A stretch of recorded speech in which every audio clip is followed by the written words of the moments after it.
আসসালামু আলাইকুম, কি অবস্থা সবার? কেমন আছেন? আশা করি সবাই ভালো আছেন, আমিও ভালো আছি।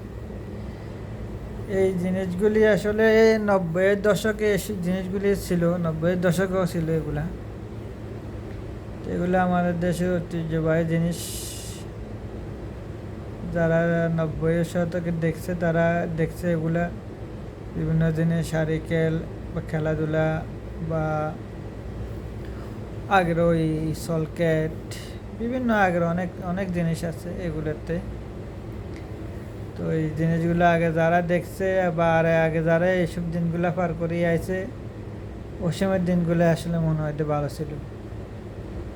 এখন তো ওই এরকম আনন্দও নাই, এরকম জিনিসও নাই, এরকম খেলাধুলাও নাই, এখন আর কিছুই নাই। তো যারা ওই সময়ের দিনগুলি আসলে মানুষের সুন্দর কাটছে, মোটামুটি দিনগুলি ভালোই কাটছে।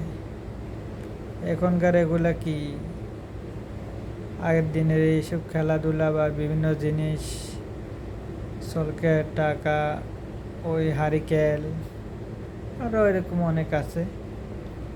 সবগুলা তো আসলে এখন নাম বলতে পারতেছি না। তো আসলে ওই সময় আপনার জিনিস এগুলো আমরা কাছে ভালো লাগতো, সবাই দেখতো, জানতো। আগে ছবি দেখতো, টিভিতে বসে দেখতো। তো এরকম আগে যারা 90-এর শতকে দেখছিল এরকম আর কি জিনিসগুলো মোটামুটি ভালোই লাগছে, সবাই দেখবেন।